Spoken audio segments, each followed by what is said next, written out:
So even though this is the first of the programs, we started out, and we started out with journalists, as you well know, as you came here for, probably. But, you know, we have some future plans for programs with some of the, one about artists at Chester. We have many noted artists in Chester, one who's sitting right in front of me.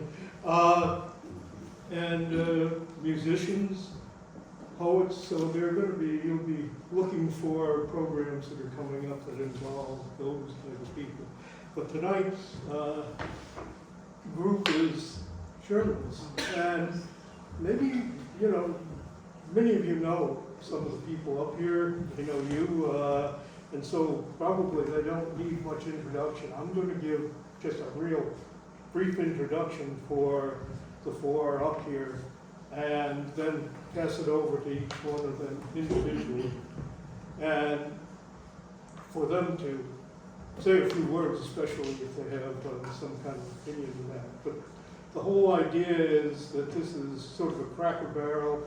That's why we've tried to get you around a little closer so that all of you, or each of you, be able to ask some questions. Because there are many and varied people up here, and they all might have some different opinions. So we'd like to hear what you have to say for them, or to them, and what you have for questions. But I'm going to ask you to hold those questions till after they've spoken. All right, up here, to my immediate left, is Pete Zanardi. Again, if you're around town, probably almost all of you know Pete Zanardi very well.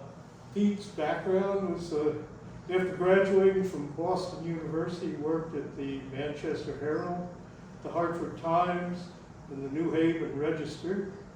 After 10 years respite, he was involved in auto racing as a media director and was doing freelance work, mostly writing auto racing and baseball. Next over, Joe Cohen. Joe's got an extensive resume, but he might want to highlight some particular areas. But he worked in Springfield, Massachusetts, Springfield, the Newhouse newspapers, New England Daily Newspaper Survey in Amherst. He worked at the Hartford Current, the Standard Times of New Bedford, and he's been a state news reporter, copy editor, news editor, sections editor, bureau chief, and you know, he comes at it from a lot of different angles. Over further to the left, well, as I said, he might want to add some other points because his career has a lot of other entities in it.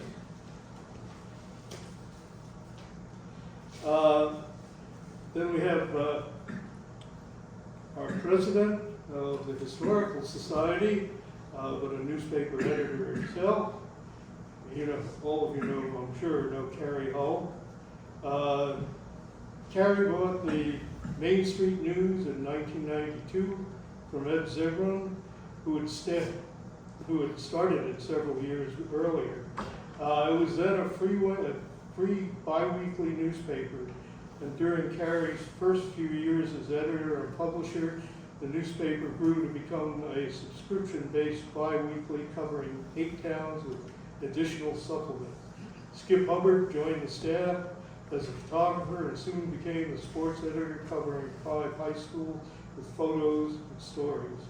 Around 1997, Skip took on the role of publisher and the paper became a weekly, and Skip and Cary sold the newspaper in 2002 to the Journal Register.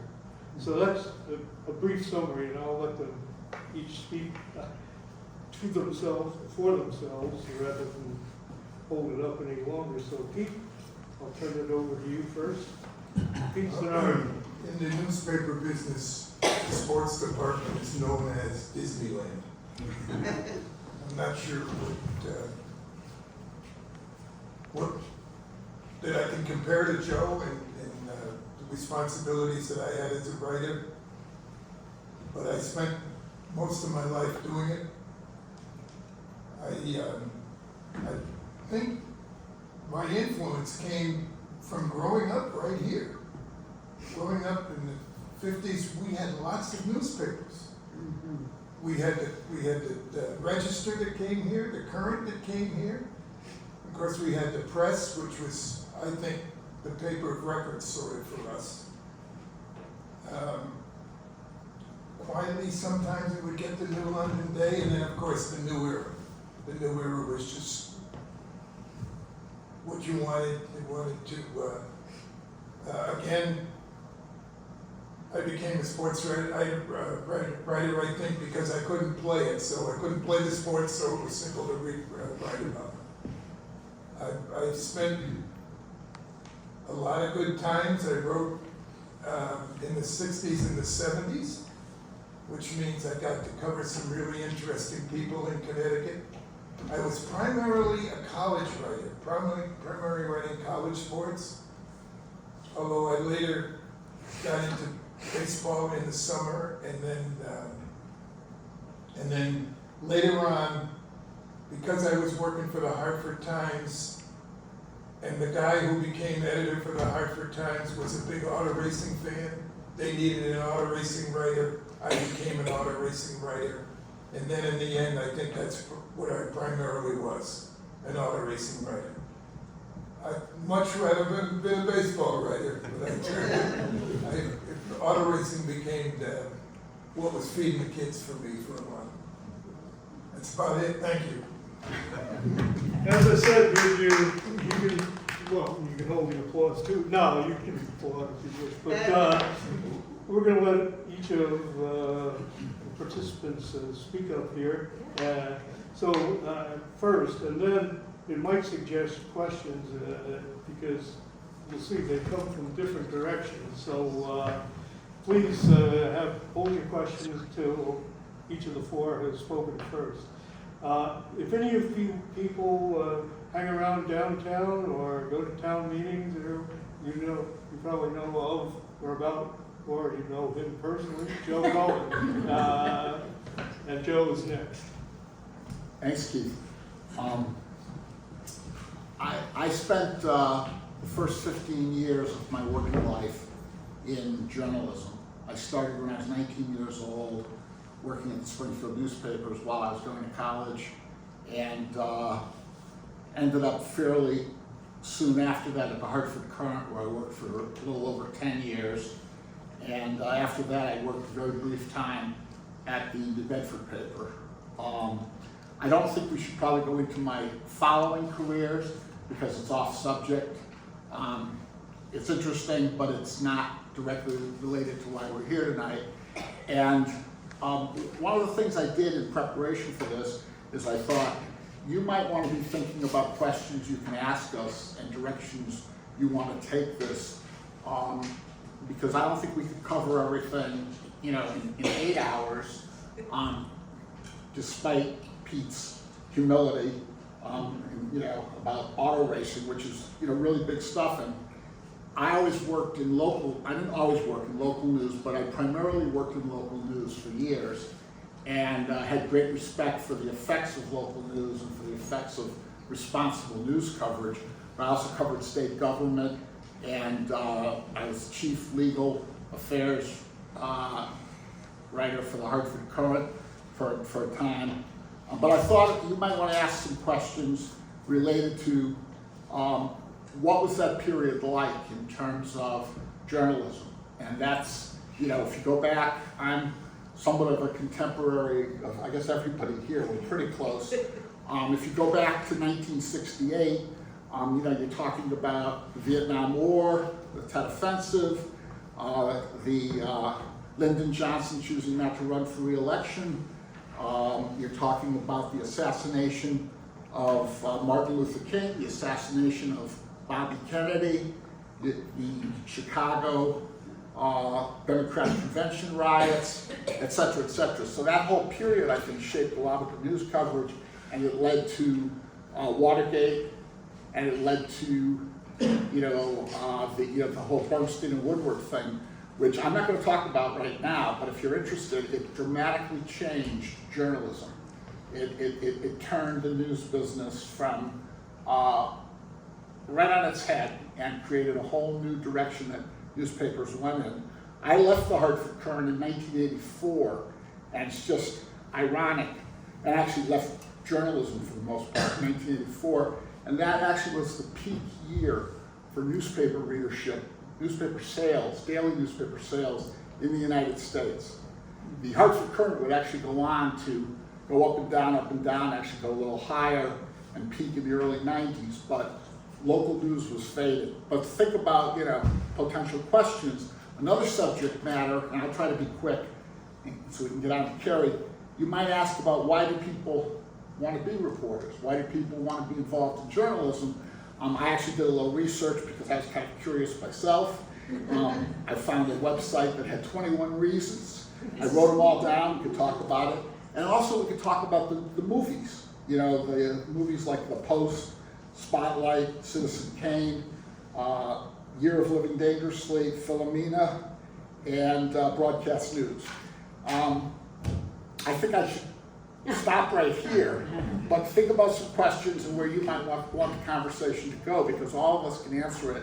And don't believe it's Pete saying about sports isn't important. Sports sells newspapers. Newspapers are a business.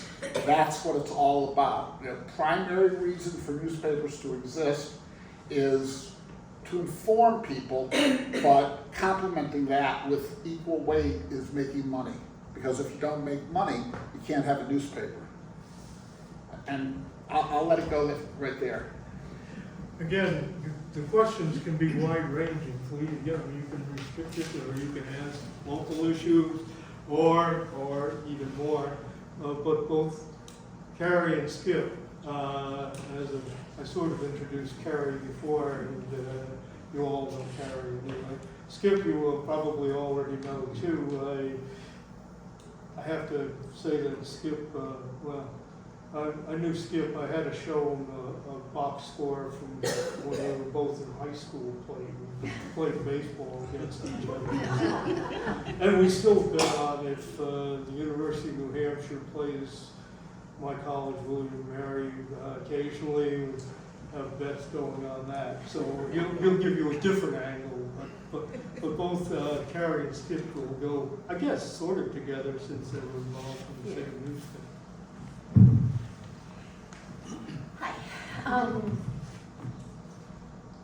You brought up all sorts of interesting comments, like about making money in newspapers, which is not what you do when you own a community newspaper. So, this is the first issue that Ed Zebrin brought out in 1989. It says, not just another newspaper. And he was reading it out. Some of you may remember it. And it came out free to us in the Tri-Town area. And it was kind of little, but he did a nice job. And I got to know Ed because I can't remember what he was doing other than he had a printing business, illustrated printing. But I had to go in to see him with press releases for something that he was doing. Maybe he was printing something for the school, the high school that I was involved with doing for my kids' school. Anyway. So he would say to me, you want to buy a newspaper? Finally, I said yes. And I made a comment at the time when I sold the newspaper. I put it in my goodbye editorial saying, when I did this, my mother said to me, you bought a newspaper? You're not going to have any time. And I said, oh, no problem. It's only bi-weekly. It's easy. I can handle this. I gave my life away to that paper. Yeah. So this was the first one, and it says Main Street News is back. And it came out on July 2nd, 1992. Skip was not part of it at that point, but various people who live in the Tri-Town were. Jessica Strauss, Leslie and Richard's daughter, was the photographer for the paper. Which was, we had a darkroom, and she had to do it all from scratch. And she was just the first of many local people. The one, I had this desire, as they always seem to do, being kind of Pollyanna, it had to be good news. It had to be, I mean, we could cover the news, but it had to be good news. I wasn't going to run police log. Adamantly opposed to a police log. Because I always believed that if you could say somebody got arrested, but then nobody ever reads the little box on page 50 of, it was wrong, it was an error, and here you've done this to this person's life. So there's no police log. My father, Stanley Schuler, was a writer. Well, I came to this as an editor. That's what I had always done. My father lived in Old Lyme, my father and mother, and he said to me early on, you need to bring this to Old Lyme, Old Lyme and Lyme. We used to have the Old Lyme Gazette. It was the kind of paper that you're talking about doing. And so that's what we did. And my dad was key to the newspaper for the whole time.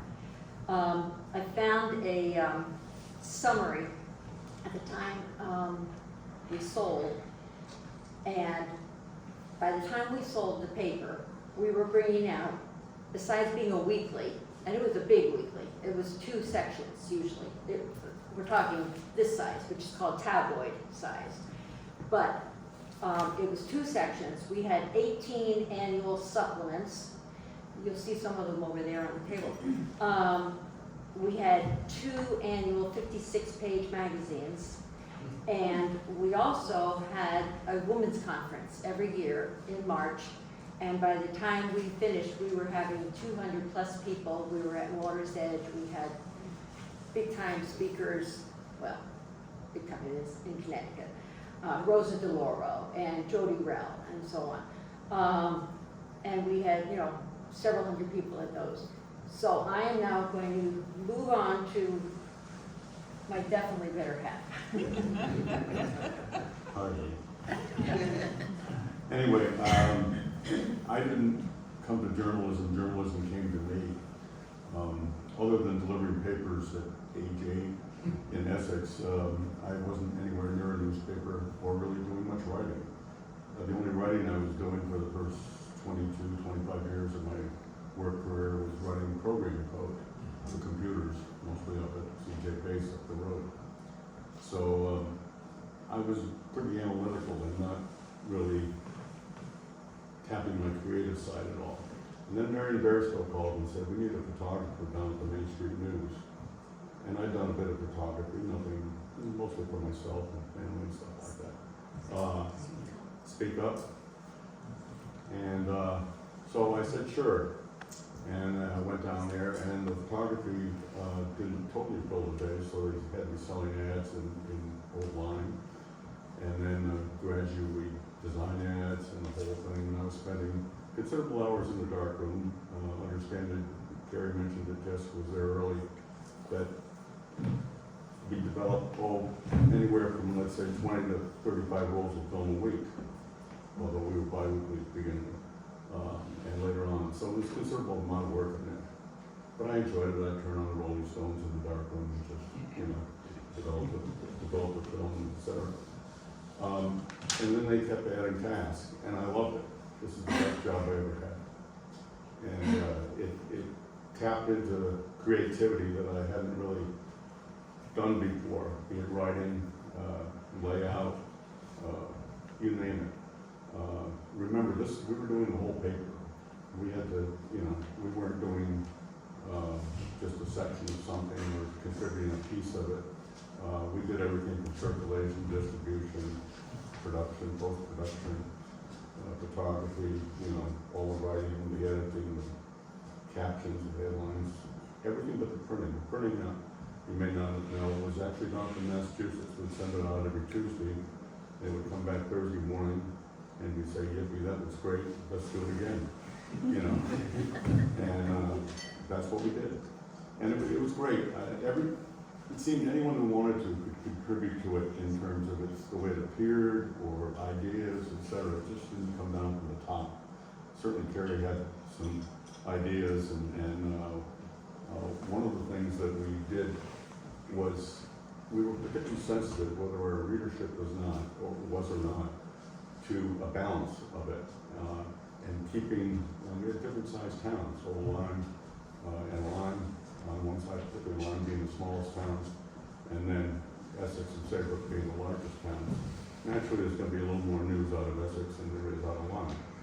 And certainly the Lyme coverage was not equal, but there was also always consideration for Lyme and everybody. We actually had a chart where we laid out the paper on the wall to begin with, pre-digital, that had, a whole history of what town was on the front cover, what picture was on the front cover, where it came from, et cetera, so that towns didn't get lost, if you will, and they ignored for a bit of time.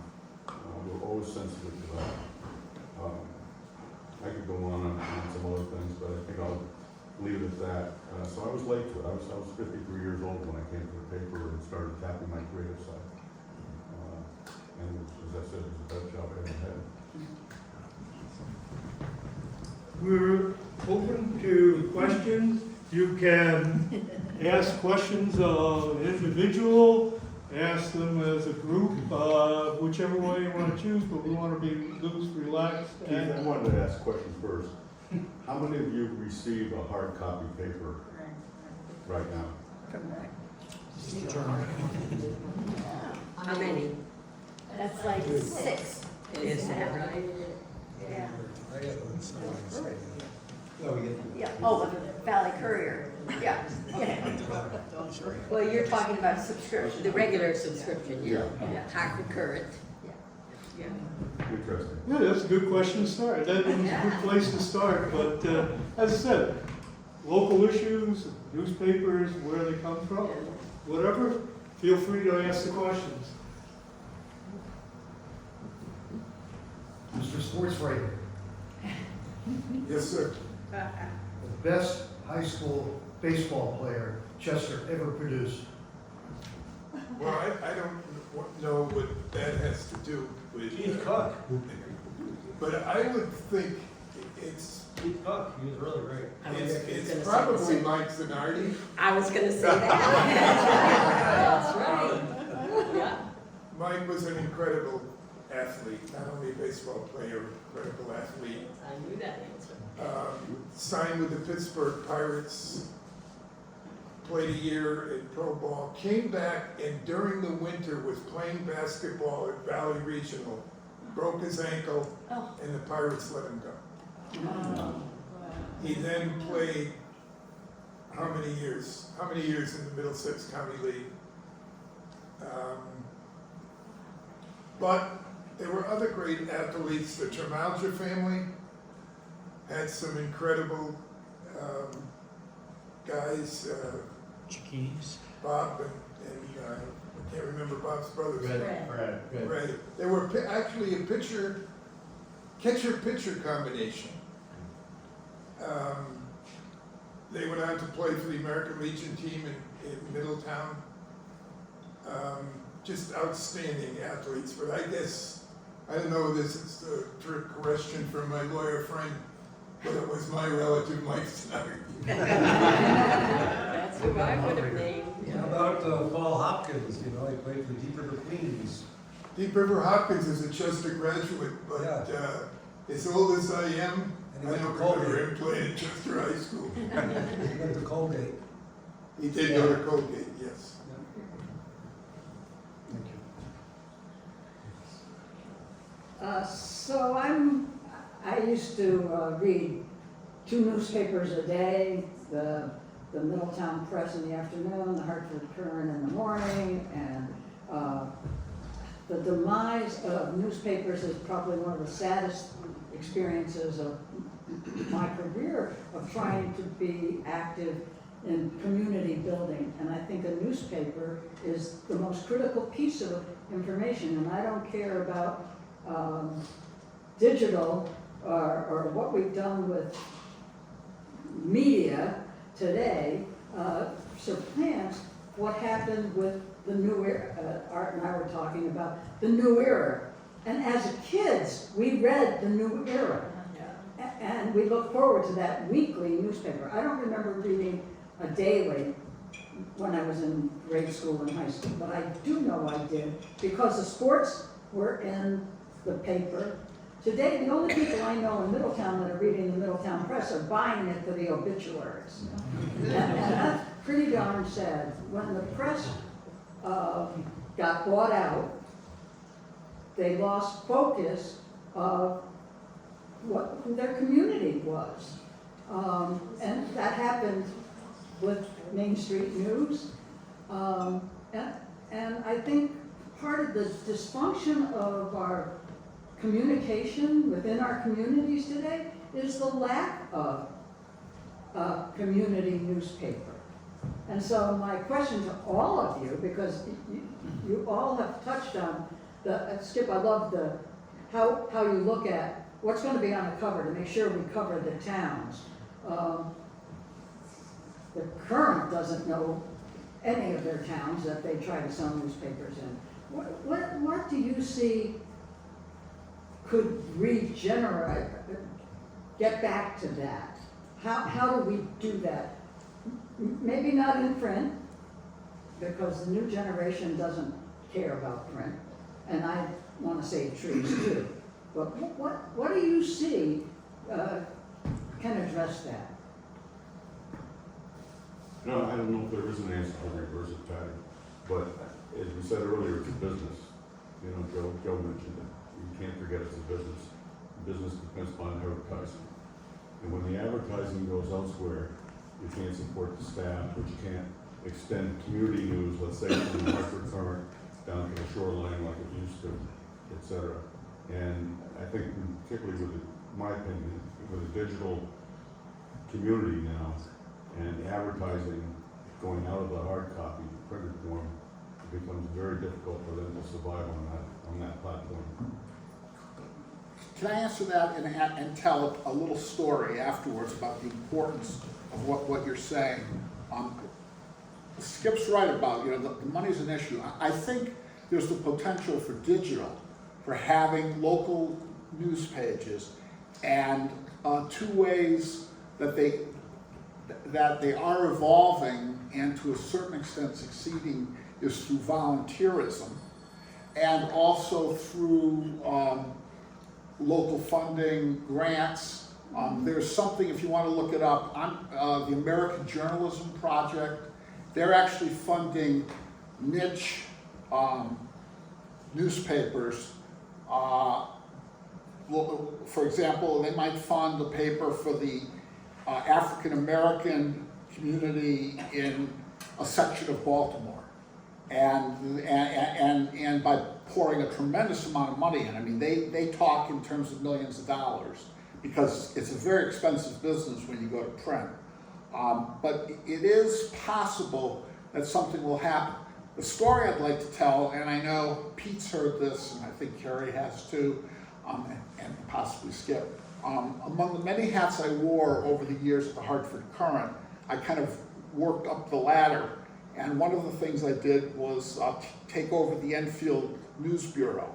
The Current used to cover about 2/3 of the 169 municipalities in Connecticut, and we actually had local news stories almost every day from those 130 towns and cities. And that's not to say we did a perfect job, because in some of them we were just doggone awful, and in others we were really great. But my story, and I'll try to be quick, is, there's a little spin on it too. I was given in the Enfield Bureau some of the top young people coming into the Hartford Current, and one was an African American, a woman of African American descent, who'd gone to Princeton, had no formal news experience. And I had a difficult to work with part-time correspondent in the town of Suffield. And this is where the story gets interesting. This woman had worked in Suffield and basically controlled the flow of news and information for about 20 years through the Hartford Current. I let her go, and I put in this young woman who had virtually no experience, but was taking my direction and direction from other people. And in the first 2-year municipal election cycle that this young woman had taken over, it was the first time in over a decade that the Republican Party lost the local election and the Democrats won. And she asked me to come with her to the Democrats' victory party, and I did. But as we walked in, I kind of dropped back. She got a standing ovation from the Democrats, who had never been able to win an election in over 10 years because there had been biased local news coverage. And when the local news coverage was fair, it wasn't, this woman did not bias it. She was just there to report on it. She had no ties to Suffield, Connecticut. When they just had fair news coverage, it flipped the town. And that tells you a lot about the importance of local news and of a fair, I hate to use the Fox term, but fair and balanced news coverage. But it could come back. It could come back through digital. Chester's certainly a place, and I'm not going to go off on this, but Chester's certainly a place that could really, truly use in-depth news coverage, because I honestly think people, as a former reporter, as a former editor, as a news guy, I think most people in this town don't know 95% of what's going on. And it allows things to happen that shouldn't, including higher taxes and poorer services and various things that might not be in the best interest of the majority of people. Thank you. I think one of the problems is that newspapers now are not locally owned. They're owned by people out of state. New London Day, I think, is one, correct me, Joe, but I think the New London Day is one of the last locally owned newspapers in the state. Foundation. And nowhere near as good as it was. Foundation. And no, so if you're owned by a Chicago outfit, if you're owned by a St. Paul outfit, you're kind of thinking of not thinking locally like it used to be, with the Current owned locally, the Press owned locally. So I think the outside money has made a little difference. Another difference is competition. Joe and I worked in a city where there was 2 newspapers.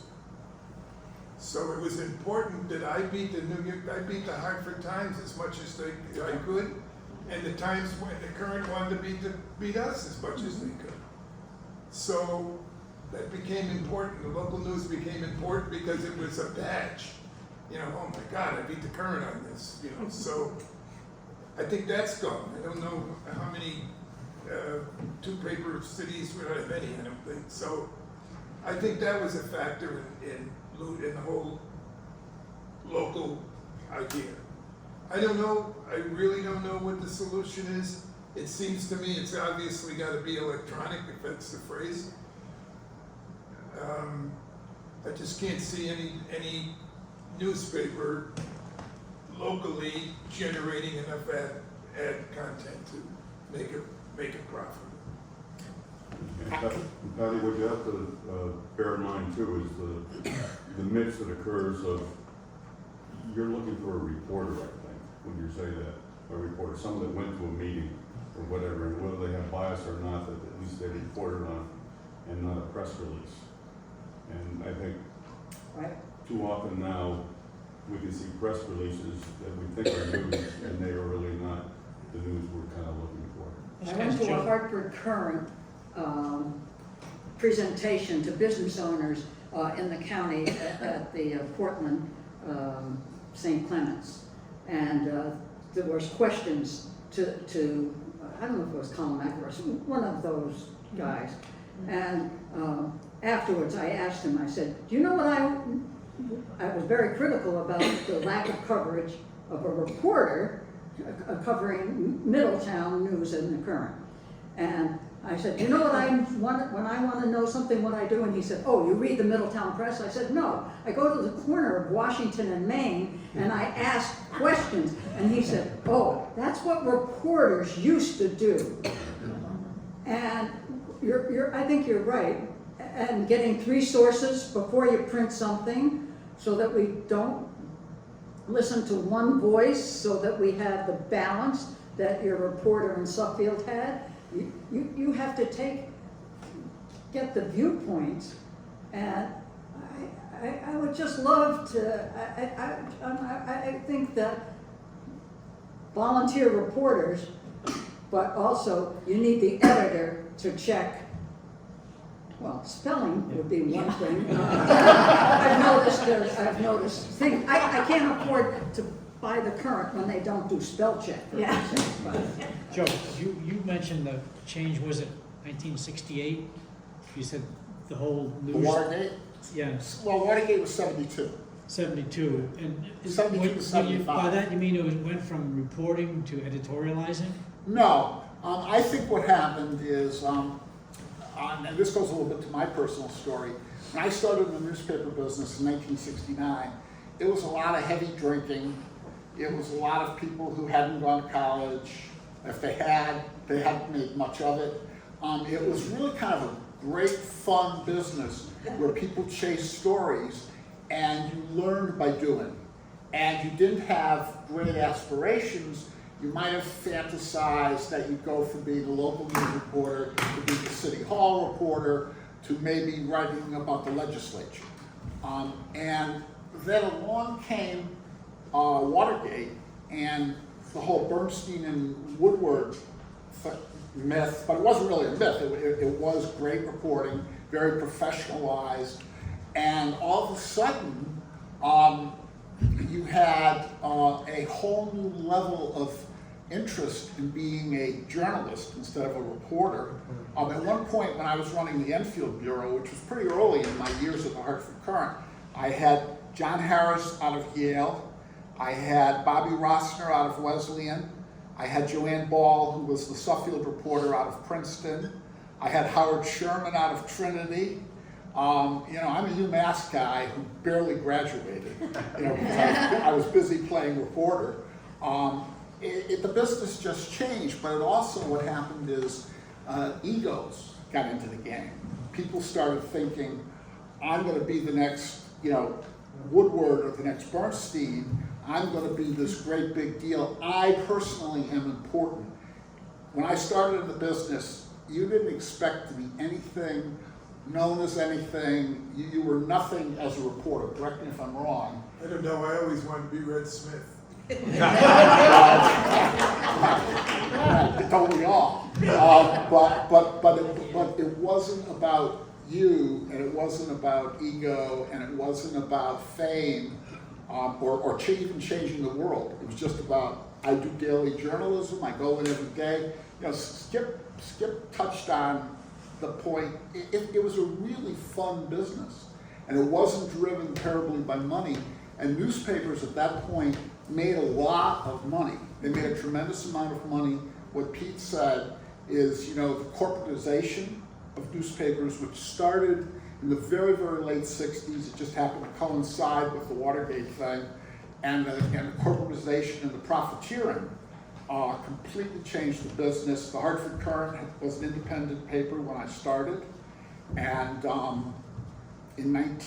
wrote it down so I wouldn't forget, around 1980, it was sold to the Times Mirror Company, and they brought in, we'd always had an internal management that was very locally focused. Within a couple of years, they had closed 9 of the 15 news bureaus and really started to drop the local coverage way down. I'll stop there, but I can talk way more about it. Well, the thing is, with reading a newspaper too, you don't look at facial expressions. You don't look at someone making a, like wincing, or you read content. I grew up, my father, he'd get 2 papers, the New York Times and the Herald Tribune. He read the Times for the editorial section, but he knew he was reading the editorial section. And he read I guess he read the other one for maybe the comics, I don't know. But he always, that became part of it. It was a second viewpoint. The way it affected me is, if I've ever read a book, and I've read a lot of books, and it came out as a movie, I've never gone to a movie from a book that I've read, because it's here. I want my own private interpretation. There's nothing influencing what my interpretation is, other than my own thoughts. I've never seen a movie, I've read a book first. But that's where the new modern, everything's online, on television. Yeah. You get someone, a reporter, or we want to call them an editorializer or whatever, with the facial expressions, and tones of voice, it skews the accuracy of what they're reporting beyond most stories. Well, also, and this is very much opinion on my part, in the old days, your print reporters really, at any kind of a good publication, knew what they were writing about, knew what they were talking about. Your electronic reporters never did.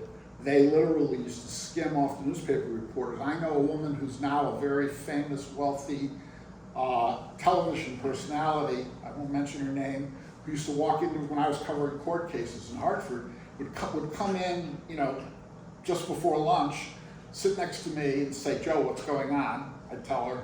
She'd go outside, file her noon report, and then she'd come back, you know, around 3:30, court closed at 4, ask me again, and go back out and file her evening report. She's gone on to be this mega rich, famous. So is it Gil King?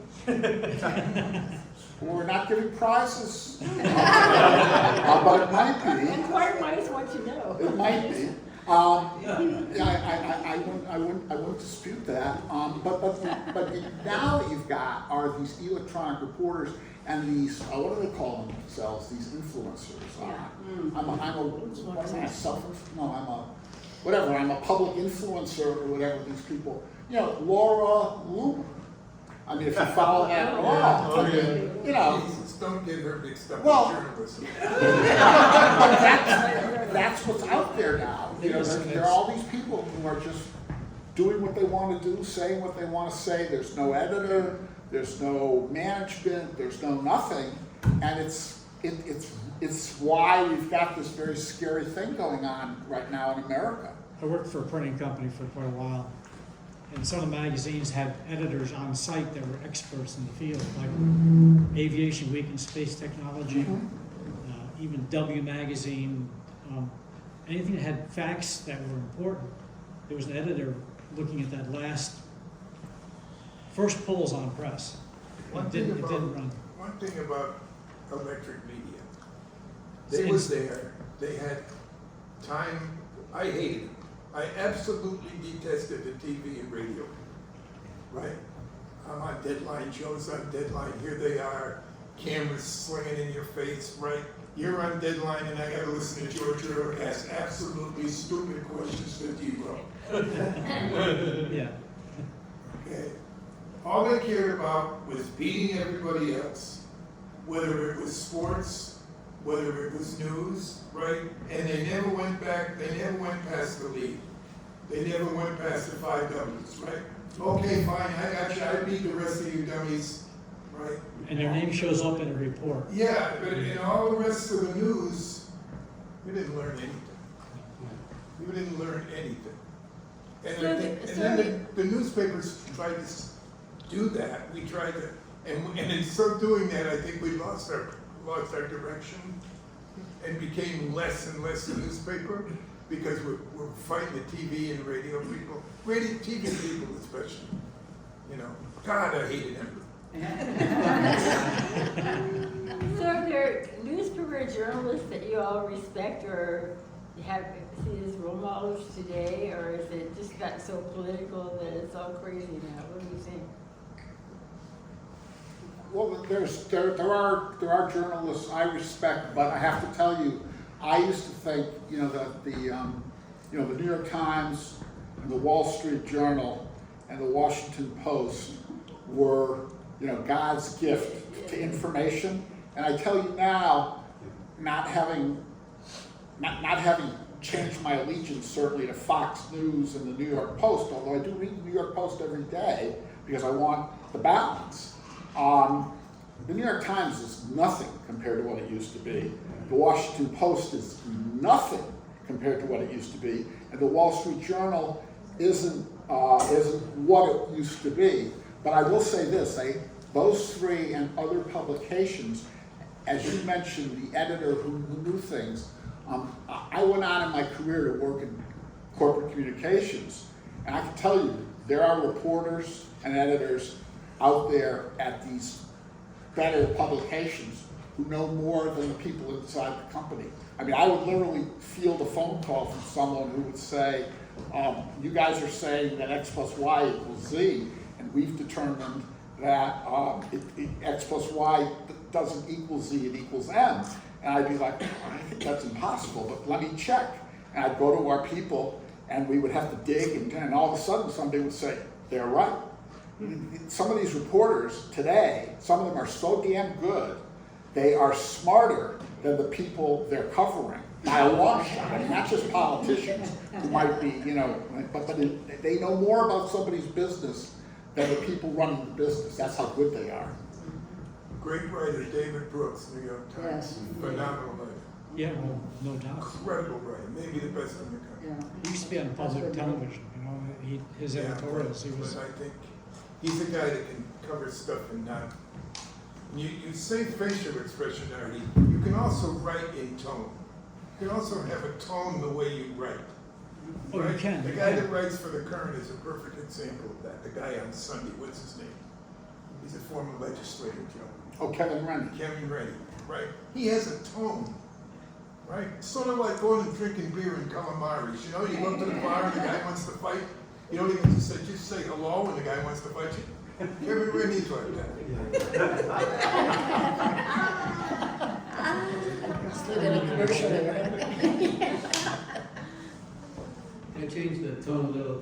If you're down the table and talk about the relationships you kind of dealt or built up with the people that you were actually interviewing, such as maybe Peter with coaches, and which coaches and what kind of relationship you have with them, go down legislative, maybe skip with students and carry that sort of What you thing. talk about relationships you built up with people you covered.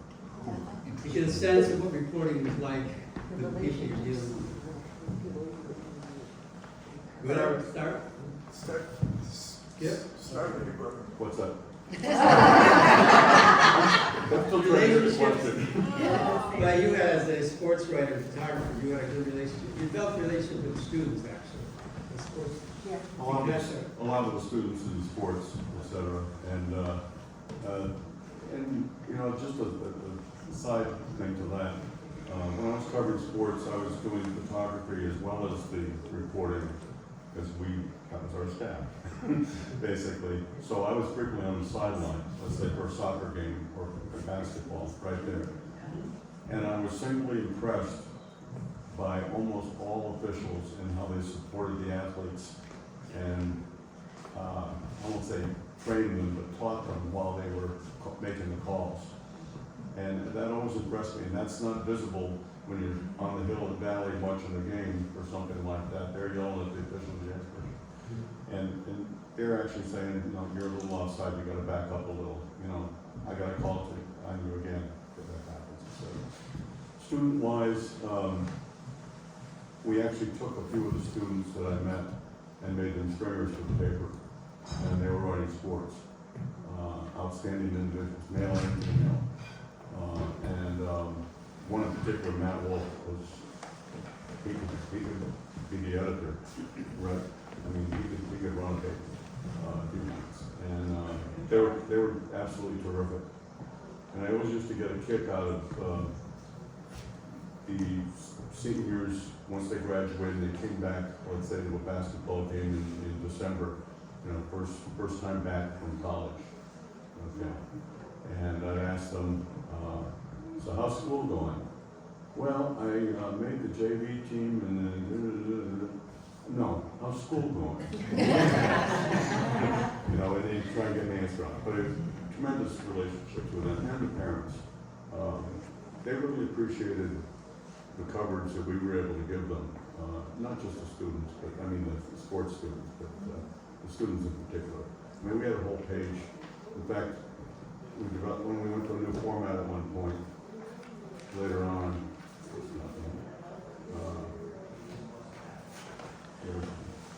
here.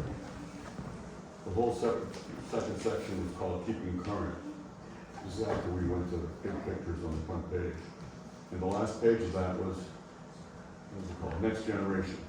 This was strictly for students.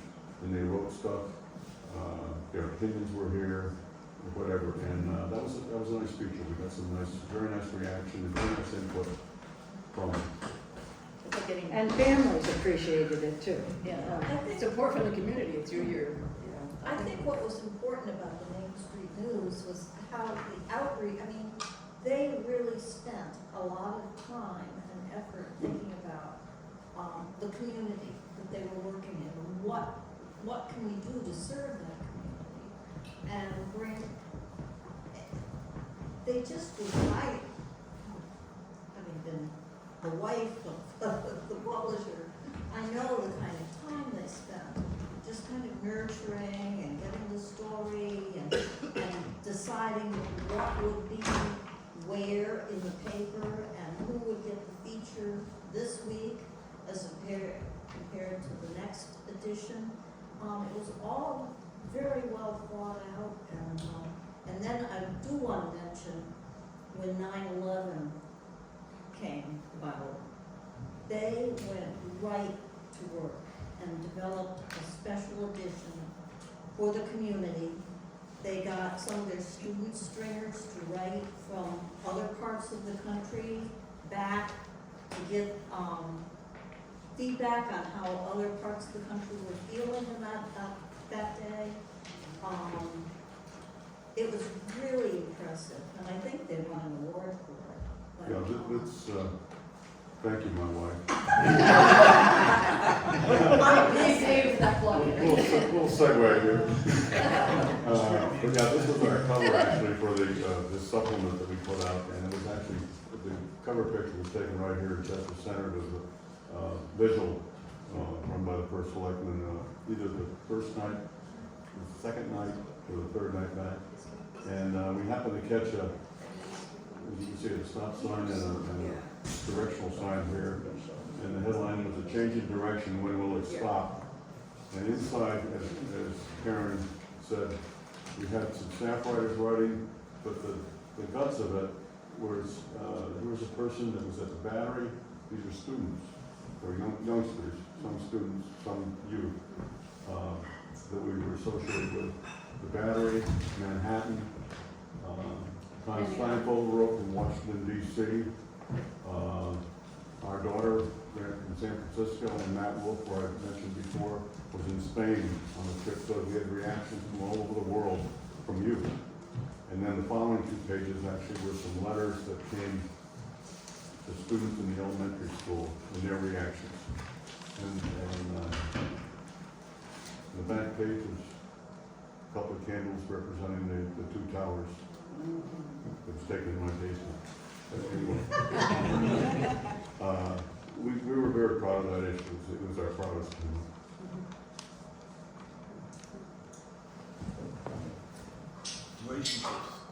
Relationships, women. Well, the difference I had is as I worked my way up again at the Hartford Current, and I don't want to in any way suggest the Hartford Current was the New York Times. It was not. We were always a farm team more than a major league team. But I was sort of a bad news guy.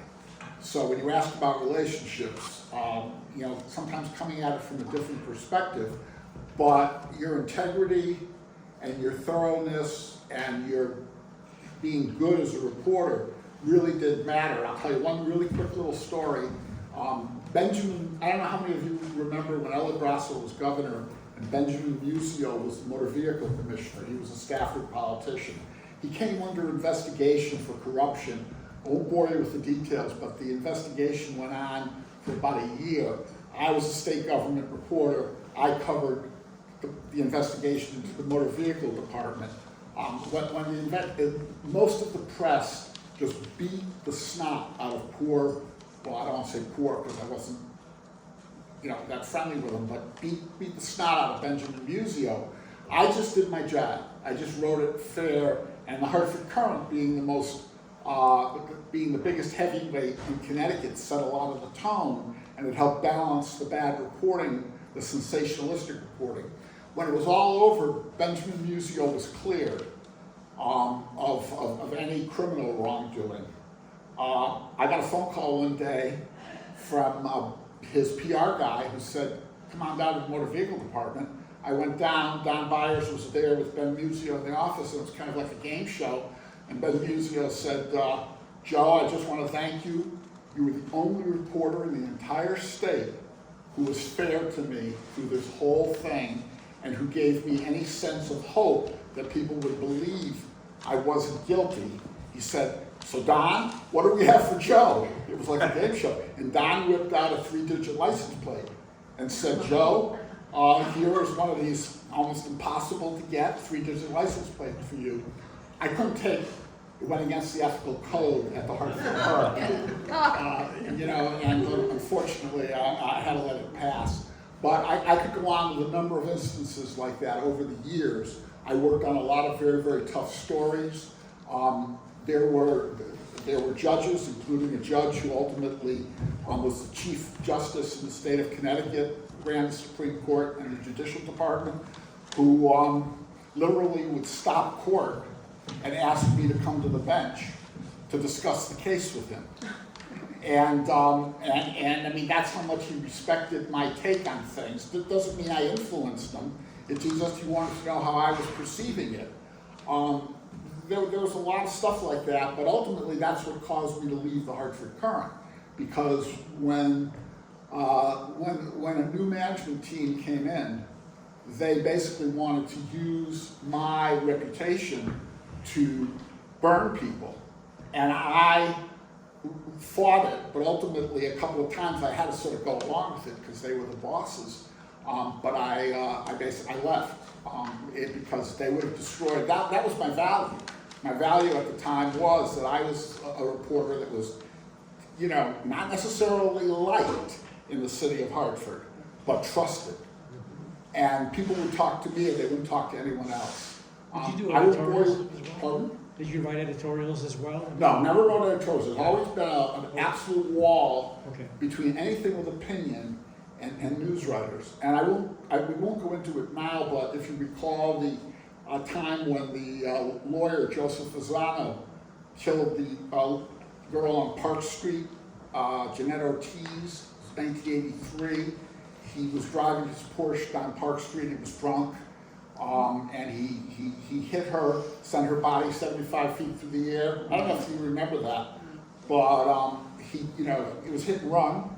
They hid the car, they denied he did it, they basically tried to whitewash the whole thing, and the Hartford Current really fought like crazy to publicize that. It was a page 1 story for 14 days, and it ran for 91 days without a break, even on the weekends.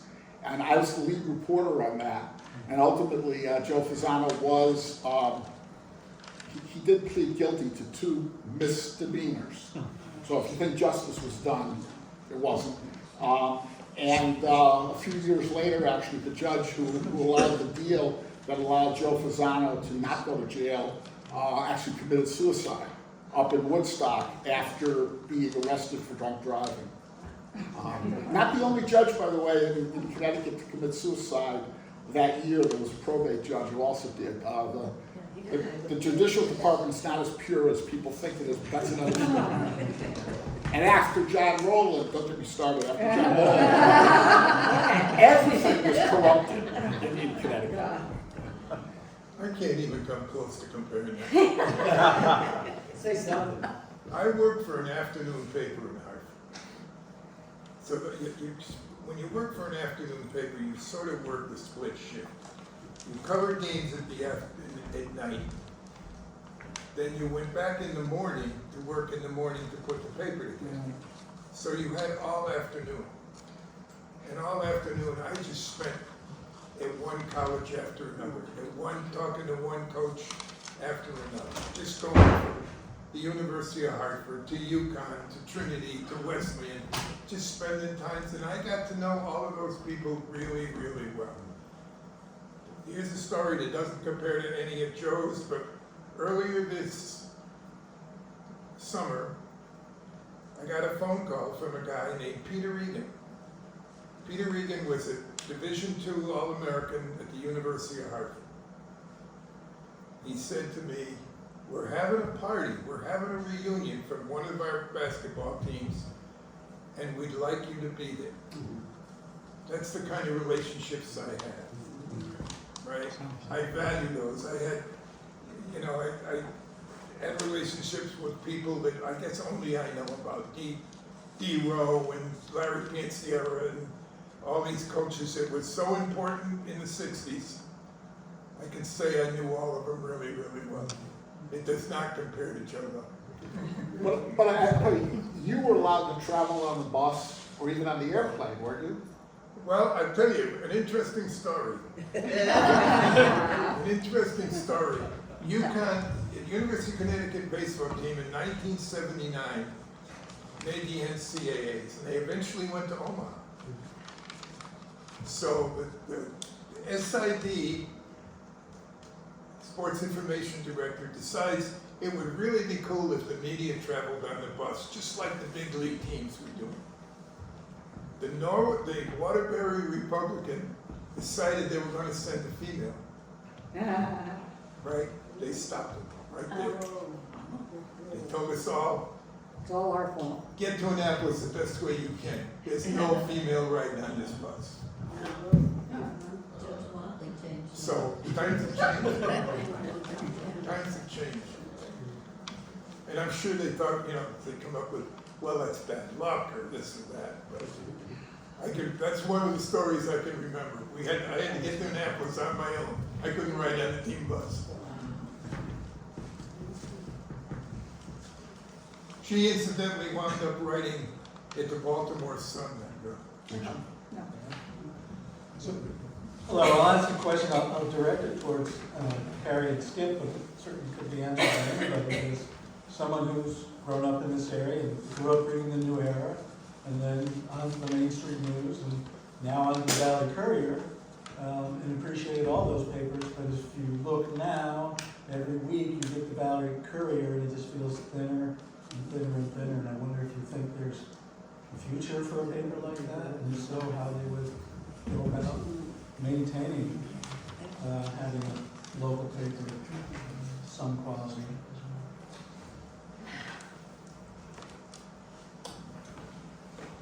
It's hard to speak against them. I mean, they're local, they cover our news, or they used to. I think they're suffering for lack of advertising, though they do seem to have a lot of ads. I mean, when I look at it, they actually had started their paper when we still were coming out. That was in, I don't remember the year it started. We sold in 2002, but it was another one of the things that kind of made me, particularly, not so much Skip, really feel like I couldn't keep running the newspaper. It was just too much. It wasn't lack of sales, it was all the competition, and it was also worrying my father was gonna die, and he was a major part of, you know, everything we did. He did so many things. So it was. An 80-hour week. Yeah, and 80-hour weeks, yeah, and feeling like it's time to have a life. But I actually thought when they were bought by the New London Day, that whole chain, that was, I mean, I was really envious that they got bought by the New London Day, because it's what we would have wanted. Yes.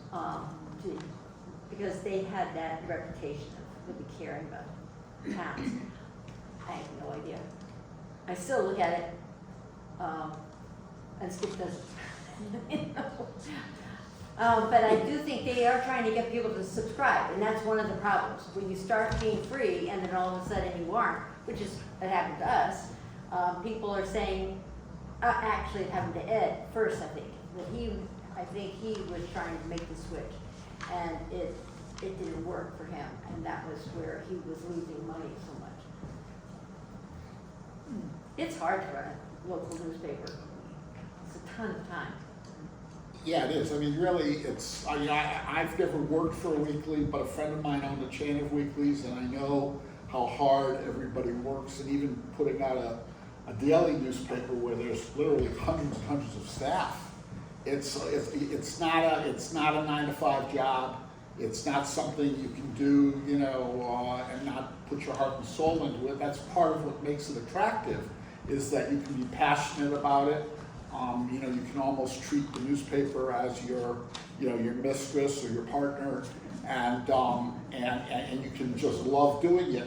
I will say, and you know, on the record, Valley Courier is awful, just unbelievably awful, terrible newspaper. And I don't know if the town would be better off if it just disappeared. I don't know if it would be better off if the newspaper.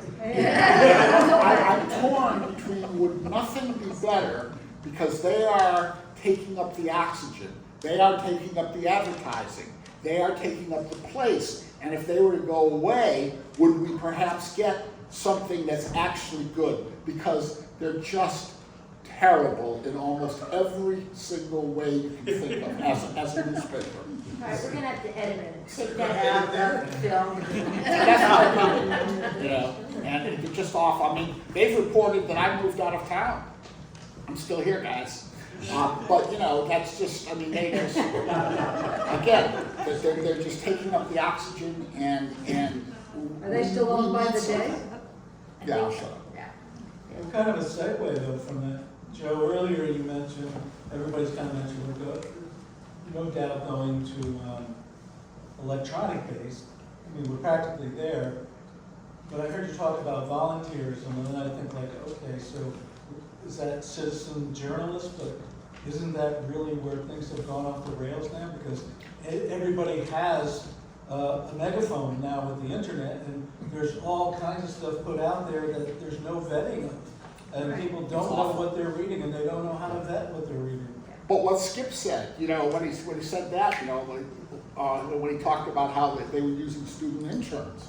I mean, if you had some kind of a responsible, centralized oversight of people who knew how to, you know, write and edit and, you know, what is news, what should be covered, and then you did it in a responsible way. Could you do it with, you know, 5 or 10 kids out of Valley and maybe 4 or 5 volunteer men or women from town, and then maybe 1 professional, or a couple of people who were paid stringers? You know, stringers typically are very poorly paid, but you know, could it be done? I mean, it's been kicked around, and what Skip said about the interns is a perfect way to get 5 bodies for free. And you could teach journalism class and actually have an assignment every week. Okay, this is what you're doing, and you're doing it. As a public educator, there's at least one other here. And Pete and I recently had a conversation with librarians. They are your professionals that work with students. And here are 4 very knowledgeable people that a high school, like as you just mentioned, would welcome your expertise to just talk to the kids about what you're talking about. Information literacy, media literacy. There's a media literacy project that you can all look up. You know, supporting local school librarians, that's my career.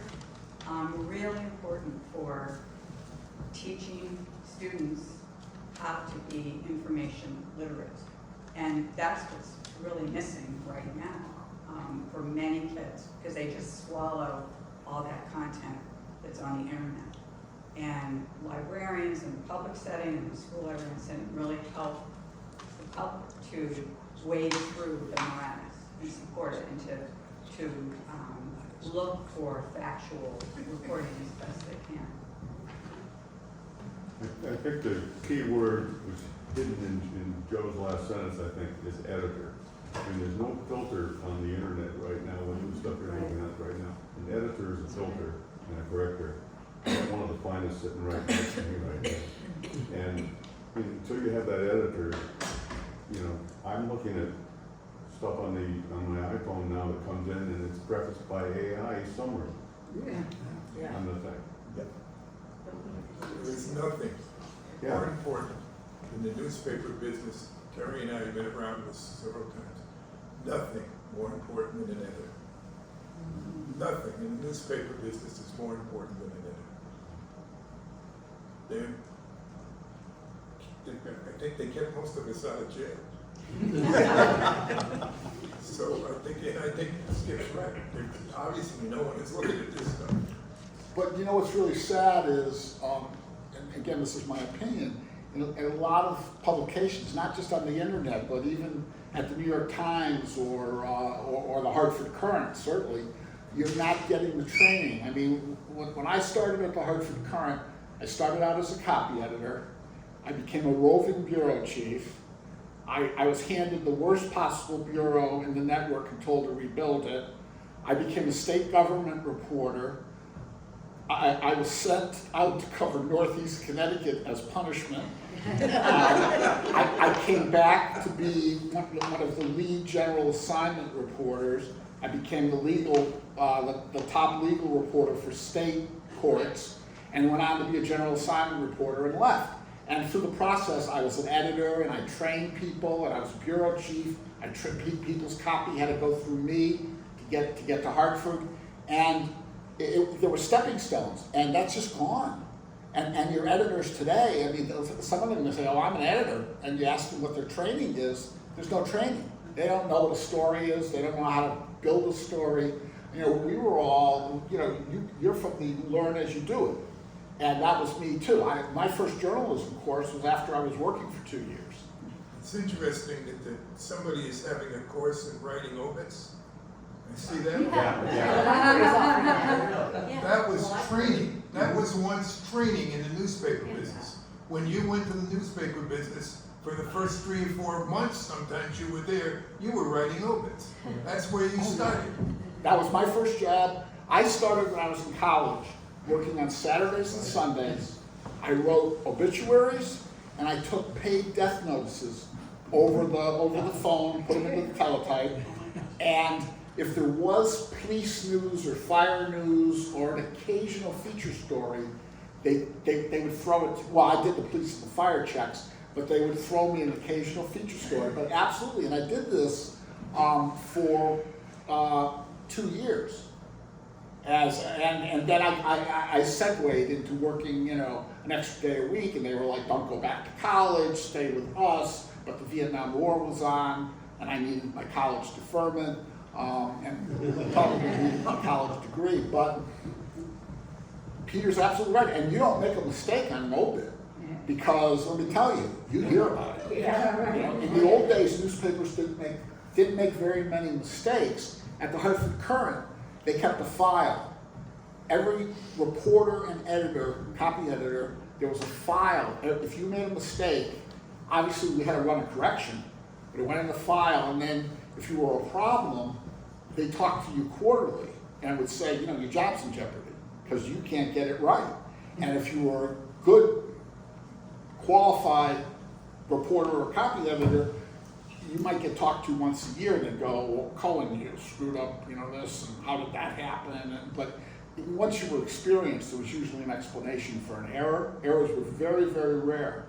When we did the stories on Fasano, who killed the little girl on Park Street, and that story ran for 91 days straight without a break. And I wrote 90 of those 91 stories being fed by various reporters. There was one error in all the stories, and it was from someone who reported it to me. It went through the editor to me, so I put it in the story. Even though it didn't make sense, it turned out to be wrong. But by the way, the woman who did that went on to be the Associated Press bureau chief in Mexico City. Go figure. Yes, go figure. Newspapers had files of every obits, right? So if someone famous passed away, that obit was already written. Yeah. And one of the jobs was for a young reporter, was for you to keep it up, for you to keep that up to date, right? So when General Eisenhower passed away, right, that obit was, all they did was slap it in there. They put a new lead on it, and it went in. The lead's the first paragraph, by the way. So that's the way you learned. You learned by writing obits. You learned the style. You learned. That's gone. I think that's gone, Joe. No, and the flip side of that, is like the New York Times. A friend of mine went from being deputy national editor to to being the obit page editor, there's a whole staff of very senior people who might be put out to pasture, but instead become obit writers. And some of them are your top reporters. You recognize the bylines, and they do exactly what Peter said. They are constantly preparing and updating obituaries so they're ready to go. And if you ever know anybody famous and you want to, or semi-famous or interesting, and you want to get them into the New York Times, but they're not famous enough to be in that group that already has an obit, the trick is, because I've done this numerous times for friends, parents and stuff, is call while the person is dying and make sure the obituary is written in advance of their death, so that when they die, bingo, it slides right in. They've already made a decision. Okay, I think we ought to end this before we write a lot of obits here. I think we Let's kill this one. Joe, you just killed it right there. No, I want to thank all our panelists and for you.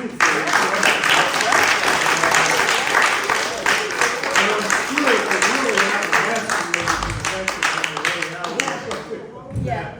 But thank you again for coming tonight, and thank you for our panelists especially for great presentation. Thank you. I didn't know how much fun I had. Yeah, It was.